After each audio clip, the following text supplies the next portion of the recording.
People, what's happening? Welcome back to the channel and welcome to another match preview. First things first, guys, make sure you smash the like, subscribe if you're new around here, and as always, leave your thoughts in the comments below.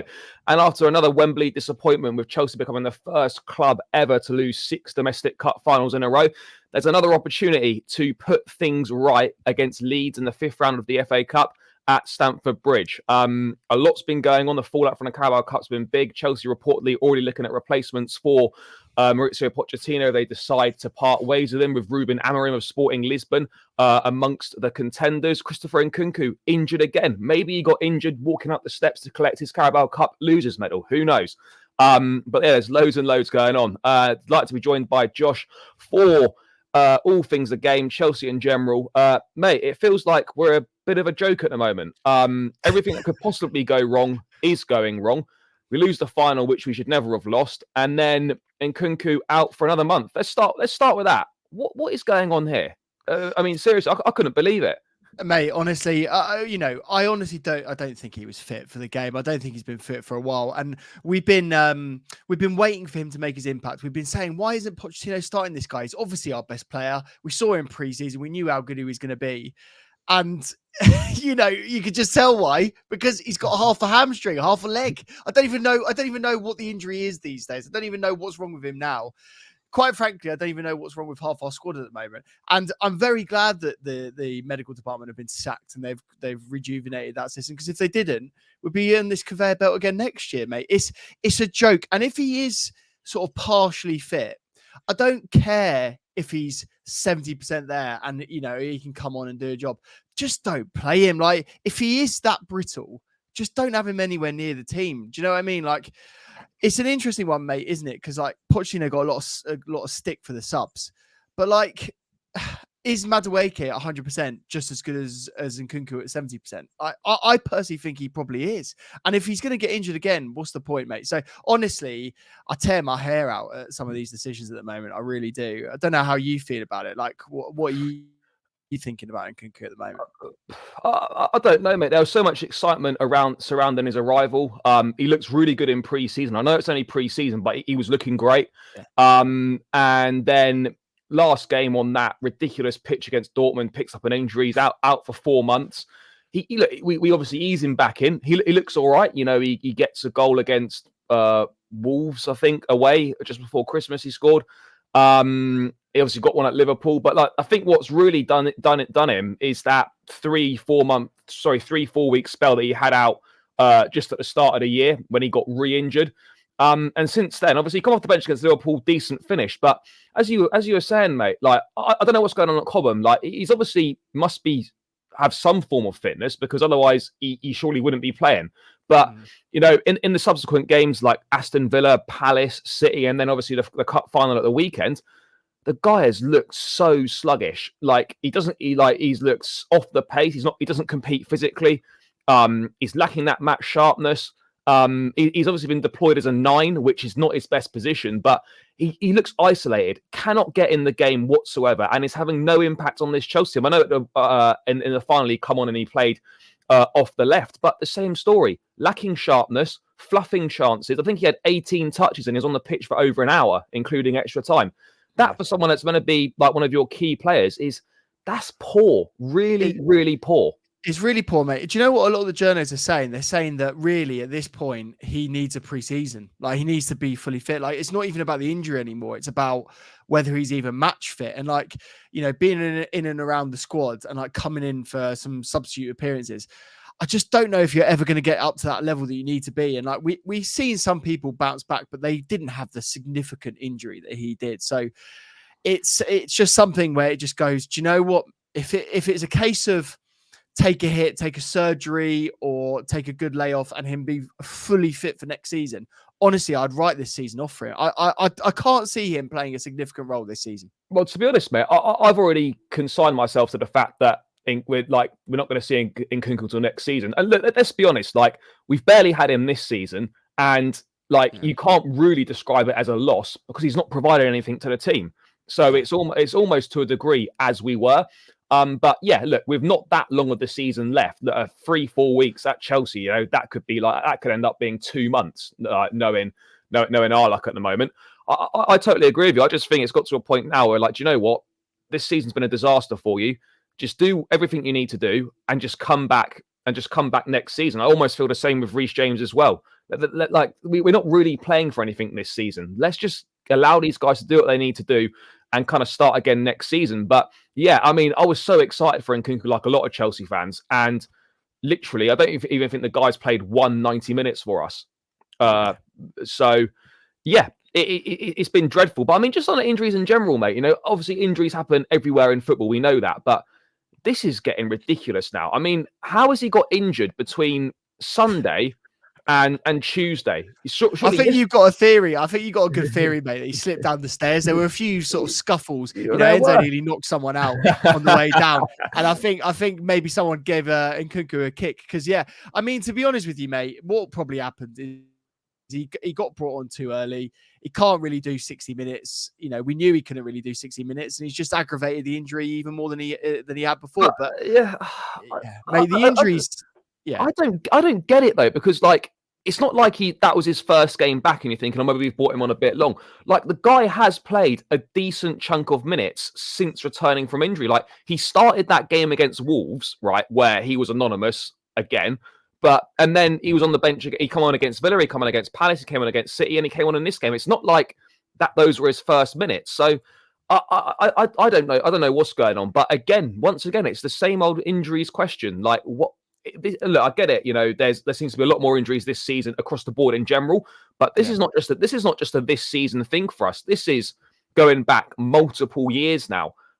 Something I don't know. Is it the pitches at Cobham? Is it the training we're doing? Is it Pochettino's methods? Is it we're doing too much gym work? Are we not doing enough gym work? I think it's the rehab, mate. I think it's like, if you look at the other injuries in the Premier League, I can't think of many examples where teams are getting injured, like players are getting injured. They're coming back and then they're getting re-injured. I honestly can't think of many. Like, De Bruyne maybe was one of those ones, but he came back and was fit again relatively soon after that. That's the only one that really sort of stands out for me. A lot of the other injuries, mate, up and down the league, you know, Liverpool have had injuries, Newcastle have had injuries, Spurs have had injuries. You could keep on going on and on. I mean, Man United have had a few. Like, what seems to happen, and they've got Luke Shaw, for example, but the majority of them, they get injuries, they rehab, they come back, and then they're ready to go into the team. Whereas with us, what tends to happen is you get these injuries, and then they're out again for another month. Then they're out again, you know, 3 weeks later. And you're just like, what's going on here? Like, the Reece James situation, I think that's quite clear. The Reece James situation wasn't handled properly. Like, we knew that wasn't handled properly. And again, he's another one. I'm seeing pictures of him on grass today. Get him away from Cobham. I'm sorry. I want him in Cobham. I want him in the team. But I tell you what, if that guy does his hamstring again by fucking doing some runs in training, I'm just going to be sick of it. So yeah, I really hope they're learning the lessons from that. And for me, as I say, it's just rehabbing these injuries. But mate, honestly, this sports science, this medical team, this physio stuff, obviously it's a very complicated issue, but come on, you're talking about excellence at the club, managerial positions. There's not a lot of excellence going on with the injuries at all. No, mate, there absolutely isn't. And I totally agree. I think it's multifaceted, but absolutely, when you got players getting re-injured, I think you then have to look at the medical department and what rehabilitation's going on. If it's the same injury again, absolutely. If it's a different injury, then fuck knows what the solution is. But yeah, whatever's going on needs to be addressed ASAP, because it's costing us on the pitch big time, and it's not allowing us to develop, you know, any continuity with this young side and trying to field anywhere near the same starting 11 each game. But I mean, right now, mate, I look at Chelsea in a situation they're in, and when you've got, you know, reports coming out that, you know, Chelsea are already looking at replacements should they decide to part way with Pochettino. We're coming up to a make or break run for him with this Leeds game, and then Brentford, Newcastle, Arsenal, next 3 in the league. When you've already got stuff coming out about the manager's future, it almost feels like he's a dead man walking. And it's just like, it's almost like they've given up anyway, because those briefings have come from somewhere with someone with contacts or close to the club. I mean, you almost feel like, what's the point? If these things are already coming out, why are you continuing with this guy? Mate, it really winds me up actually, because I think, do you know what? Like, I feel that some groups of our fan base don't quite know what they want, and actually, it kind of bleeds upwards actually to the management of the football club. Because you go like ultimately, like, let's go through a few different options, right? Amarin, right? Very good option, doing great things in Portugal. He's got absolutely no record in the Premier League at all. Like, we know, No. like, quite frankly, the average fan knows absolutely nothing about Amarin and his record and his ability to play. He's a young manager. He's going to have to get used to the Premier League. How the hell is his CV better than Mauricio Pochettino's? It's Like, not. honestly, it's but then why are we yearning? Why are we calling out for this? And again, like, I mentioned this the other day on the kickoff. Like, honestly, if we'd given Potter another year, would he probably have been doing better than he is now? Like, just based on time, just Yeah, based of on course sort of he like would. experience Of with the course he squad. would. So this whole thing about like replacing the managers, for me, the only person that I'd even consider sacking Pochettino for at the moment, based on people that are that are in the market right now, is Jose, because Jose at least has been at the club. I think Jose would rip things up, and he'd tell the guys in charge, "This is how you get Chelsea back to the top. I've done it. I've won trophies at this football club." If you're not going to sign up a manager at that level who's got more experience than Mauricio Pochettino, who, quite frankly, has very good experience in building youth, has managed in the Premier League several times, and has won things, regardless of if it's at PSG or not.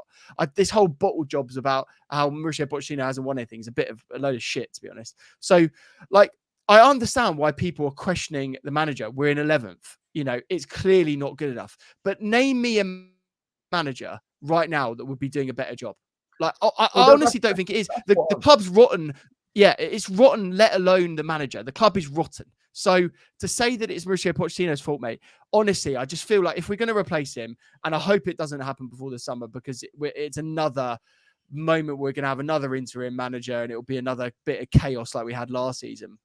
If they sack him again, we're going through the same issues again next year, same transition, and we're not moving forward as a football club. Like, how many times can we just sack managers and think it's going to change? yeah. He's not the biggest problem. He really isn't. For me, mate, I think two things on that.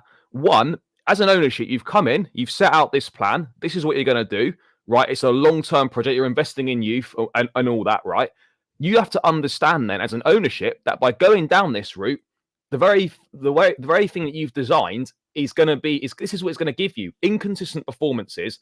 And all right, maybe you're not going to be 11th in the table, but you're not going to be challenging towards the top end. So you either believe in what you're doing and you allow the manager the time to work things out and make things work, or because otherwise, if you keep sacking managers and giving in to fan pressure or media pressure from externally, then you're just making a mockery of your own process. It shows that you don't believe in what you're doing if you keep constantly changing a manager. So I'm not saying that he should stay at all costs. No, of course not. If we were to miss out on Europe and not win anything this season, then you would say that a parting of ways in the summer would probably make sense, because given what we've got at our disposal, we should be bare minimum making the Conference League. So I get it on that front. But then I look at it and people are like, oh, we need an elite manager. And I'm thinking, guys, are you deluded? What elite manager is going to come to Chelsea in its current guise, with the squad built how it is, with the hierarchy how it is? No one is coming like that. No one. And then you've got names like Ruben Amorim, right? Where I think people agreed. Some people know about him. Some people are just jumping on the bandwagon because he's the flavor of the month sort of thing. Realistically, mate, he's going to have, think about the jobs available this summer, right? Bayern Munich are going to be available. Barcelona, Man United potentially. Liverpool jobs available, and not to mention other potential jobs that could pop up, right? Do you honestly think we're going to have the pick of what manager we want? We're going to be having the cast-offs from those guys that don't get given those top jobs. So people need to understand that Chelsea is not what it used to be. We're not as attractive a proposition, right? And if a manager sees the situation at Chelsea now and thinks, oh, after 6-7 months, I'm going to be turfed out, you're going to stay away from that. We're not the big pull for a manager that we once were. So people that think, oh, you get rid of the manager, we're going to get an elite level gaffer. We're not. It's going to be another project manager. And you're going to be having the same conversations again in a few months' time when the same issues are still there. And I think you summed it up perfectly, mate. People don't know what they want. And it's not only the fans that don't know what they want, the ownership don't know what they want either. So true. So it's ridiculous, mate. And ultimately, like, I go back now and I go, it was sacking Tuchel when we sacked him. Was that the right thing to do? And ultimately, maybe in a sliding doors moment, maybe if we kept hold of him, things could have been very, very different. But let's make no bones about this, mate. Tuchel made mistakes. Conte made Yeah. mistakes. Jose made mistakes.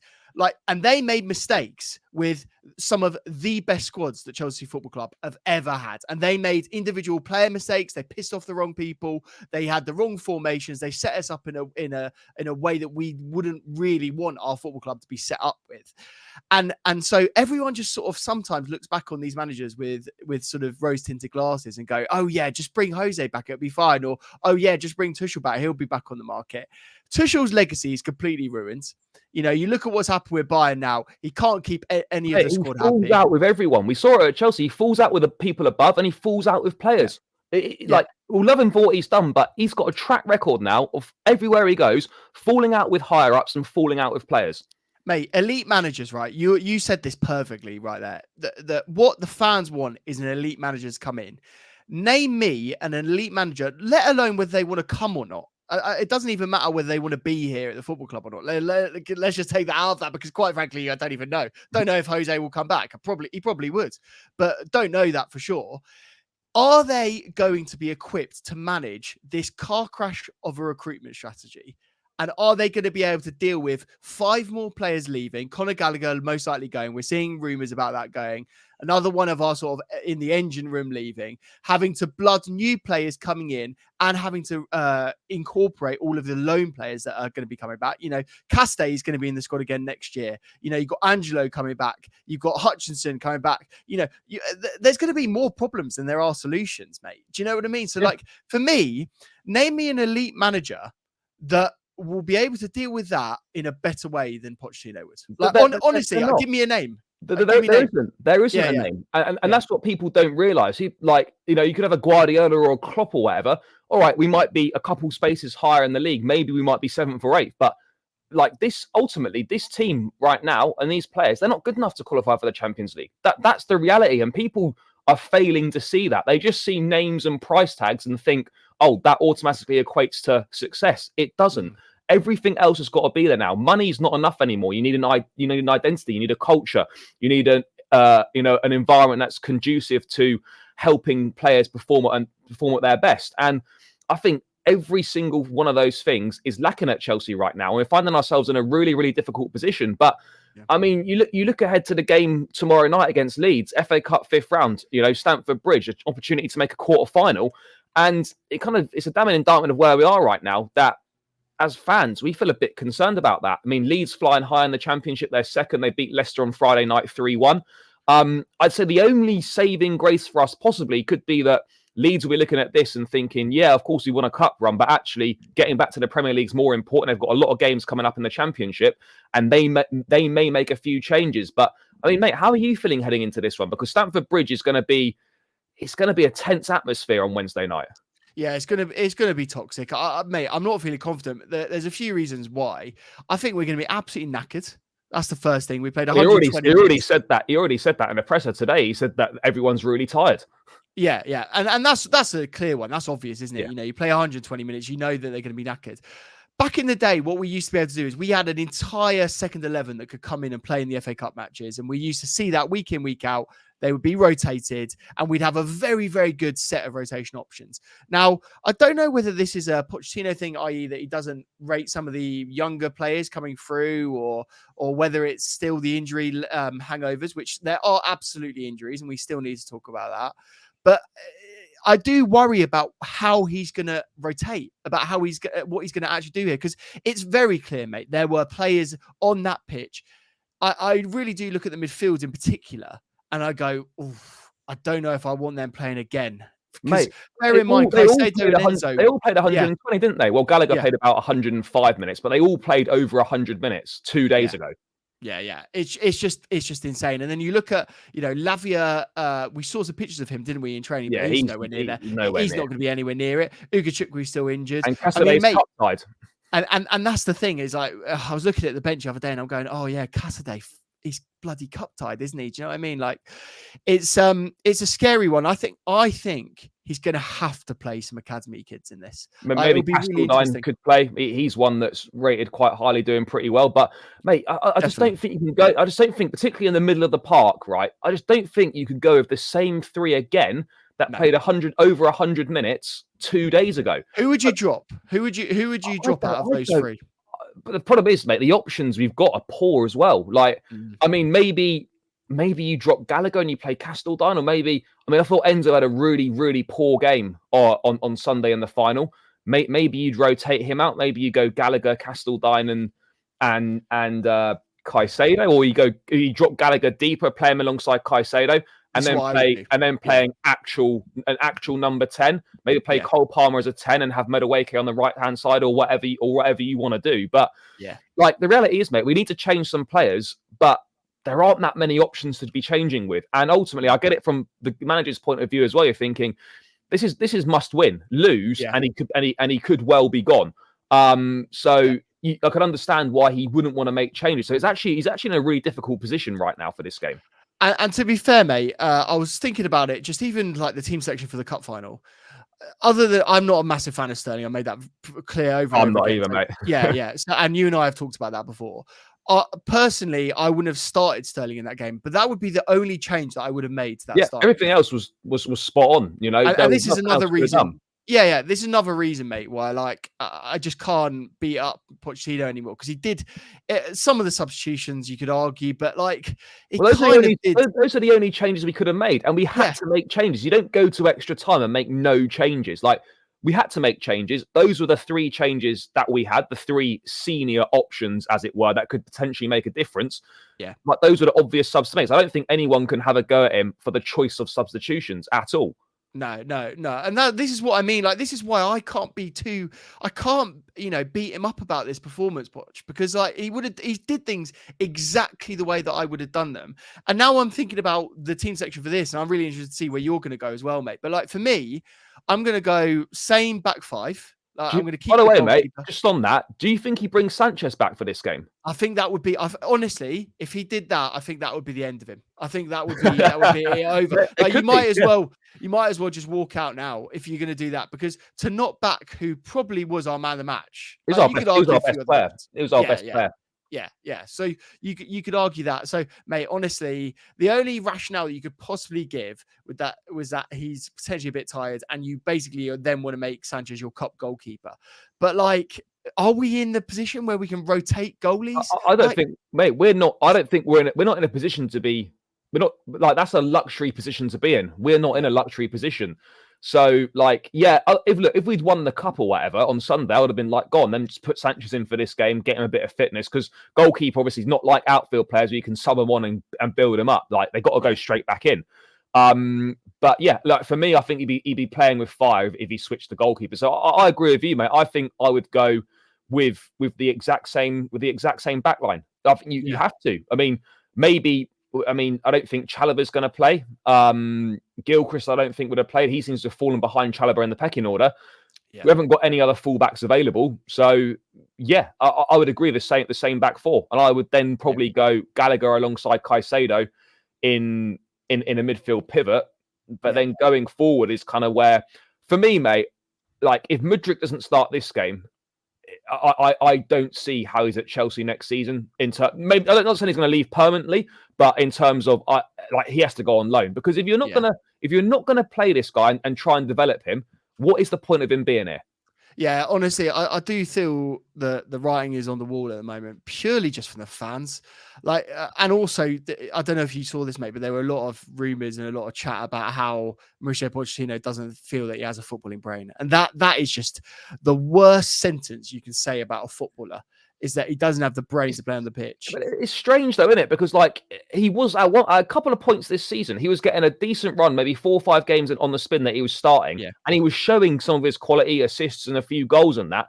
I think he's been managed poorly. Like, he was unused sub for the previous 3 games, and then Pochettino turns to him with about 5 minutes of normal time left, and it's like, you've not played for 3 games. Oh, by the way, you need to try and rescue this cup final for me. Like, what's that about? What is that about? Squad management, I have to say, that's the one thing you go, that didn't make any sense. But I agree with you, mate. Like, for me, it will be very, very clear. If Mudryk doesn't start this game, he will be gone on loan in the summer. Particularly with Nkunku injured as well now. Like, that's one less player.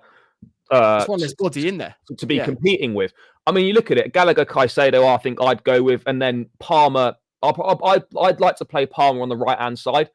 But, I mean, or to be honest, what I'd probably do is I'd go Palmer in the middle. I'd go Mudryk left, Madueke right, and Jackson for the middle. Let's just mix it up a bit. Like ultimately, we've played that system where we've sort of gone tens in the wing positions. Like we've experimented with Jackson on the left, who actually, but like I have to he's say, all right on the quite left. good on the left. He does look good. It's just we don't have any strikers. So let's just play our only striker up front. That's a given now. Let's just do that. I don't want to see any. Do you know what, mate? Actually, I'm having a few nightmares about Palmer being a false nine, and if that happens, we will be out of the cup. Yeah, nothing against Palmer, but it shoots us in the foot though, because like it massively limits Cole Palmer as well. You don't get anything out of him when he plays there. So yeah, it would be a disaster. I think that's what you've got to go with. But again, it goes back to the recruitment and the planning and people not really understanding what to do. Like we've got all these guys right, and yet we seem to be making a habit of not developing them whatsoever. I mean, Madueke had a little bit of a purple patch when he came back into the team after Poch criticised his effort in training. Mudryk, has been in and out. Like ultimately, I think what a lot of these guys need, whether you believe in it or not, but there's not really much to play for this season right now.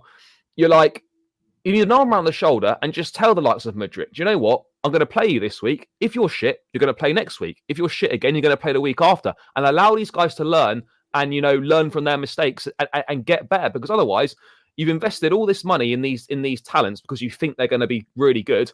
And then you're doing nothing as a club to try and develop them, which completely defeats the point of signing them in the first place. Do you know what's mad? Is actually some of our best performance recently have been when we've got some of the youngest players on the pitch. Like, do you know what I mean? Like Villa game, we look really good. In fact, that back four now, I want to see that back four for the rest of the season. Yeah, there's no reason to change it. Cucurella would be the only one that I'd bring in. Like I'd consider Cucurella, like because he's probably a better defender than Chilwell, and that's the only one that I'd even consider. Yeah. No, I agree, mate. But we're in a difficult position where we've actually got we've got a talented squad. But the problem we've got is that options that we'd have are just all unavailable. So we're going to end up playing guys that are tired and probably shouldn't play. And I'll be honest, mate. I won't be surprised if tomorrow another one or two go down injured.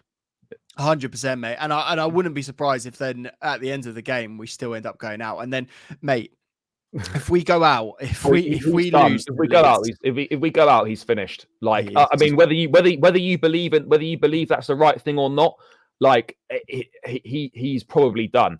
Mate, for me, we have to get to the end of the season with him because again, like with Graham Potter, we're at too late a stage now in the season to be getting rid of the manager. You just basically have to accept defeat. You know what? We're just gonna even do a thing like Bayern Munich have done or like Barcelona have done, where you come to an agreement. He comes out and he says, "Look, I'm going to be moving on at the end of the season," just to nip all the speculation away. And we carry on. We cannot go with an interim for the remainder of the season if we lose tomorrow, because it just sets you back even further. So if you have to do it that way, do it that way. But he needs to be there to the end of the season minimum, just so we don't embarrass ourselves. Yeah, he absolutely does. And let's be honest, mate, the squad, they actually seem to quite like Pochettino. Like, remember when we were having discussions about Potter, and it was quite clear that a lot of the squad just basically didn't want to be there. They didn't really fancy Potter, and they didn't really think he was a good manager. They didn't really think he had a good CV. And again, there's some tropes that are repeating here, mate. And we'll get into this if we end up with Amarin or something like that, because we'll be dealing with the same old conversations again and again. But yeah, the Potter thing. They aren't questioning Mauricio Pochettino anymore. The squad are actually fine. They're young kids. They know that they're young and they're quite lucky to be playing for Chelsea, a lot of them. And so you might as well, there's nothing wrong behind the scenes. The only thing that's wrong behind the scenes is that the managerial people in charge, the board, the recruitment guys, they're sweating because quite frankly, they're the ones that actually have the most scrutiny, not necessarily Pochettino. Mate, and I hope they are. I do really, really hope that it's very clear who signs who was put forward what players, and who was building what elements of the squad. Look at it statistically, go who worked, who didn't, and make a very clear decision, because we can't keep rewarding failures from those guys, because Mr. Pochettino will end up losing his job at some point, if results don't improve, which they probably won't. and the recruitment guys will remain. And if they remain, then what's the point? That's what I've always said, mate. The one thing, right? If you're going to get rid of the manager, you need to get rid of the people above him as well, because ultimately, though the two directors have been heavily involved in recruitment of this squad, of which a lot of players right now look like they're not good enough for the club. And secondly, they carried out an extensive process for the manager last season, and they appointed him. So on two accounts, right, if Pochettino's deemed a failure and the majority of these signings are deemed to not have been good enough, then if you just change the manager and leave the same two guys in charge, nothing's going to change. So for me, all right, if the manager was changed, fine. Some people might be happy, but ultimately, you're not going to get any real change until those two directors are gone. And I personally don't see that happen. You've seen that Sam Jewell from Brighton has just been appointed in a sort of a global scouting role to report to Winstanley and Stewart. So it doesn't look like these guys are going anywhere. Which is a major problem. But mate, to round out score prediction, I mean, there is a possibility of extra time and penalties again tomorrow. Hopefully we don't get to that. For me, mate, I think we will probably just about pull something out of the bag. I think I'm going to go for a 1-0 win. Do you know what? I'd take that. Take that now. If we could get that, that'd be great. I have a feeling that there will be a lot more goals in it. And the reason why I say that is because not the defense per se. As I say, I really rate the defense. I just think the players in front of them will either be gassed or inexperienced. And so I think it'll be a lot more open than you do. I'm going to probably go for like a 2-2. I think that'll be 2-2 in normal time. I think we'll go to extra time, and I think it will go to penalties again. I just think Leeds, they've got so much momentum. They've got a lot of positivity around the club. Yes, the FA Cup doesn't mean as much to them, but they're going to be way more up for it than we will. They'll probably score early. We'll have to come back. We'll get some scrambled goal somehow, and then it will go to pens. And then, mate, anything could happen. I'll probably say we win on pens. How about that? Well, let's go with that. I mean, 5,000 Leeds fans coming down. They're in good form. We're struggling. Yeah, it could be a difficult evening. But yeah, mate, thanks so much for your time. Greatly appreciated. If people want to check out more of what you do, where should they go? Just type in on YouTube, Josh Aveste. Yeah, thanks so much for having me, mate. If they want to see any more content on there, doing Chelsea stuff every week or so when I can. So yeah, mate, again, always lovely to be on this channel with you guys. Mate, always a pleasure. Guys, make sure you check out all that stuff. Go subscribe to Josh, show him some love, some great content over there and on a kickoff as well. From myself, I'll catch you again in another one soon, guys. Smash the like, subscribe, leave your thoughts in the comments, and catch you again soon.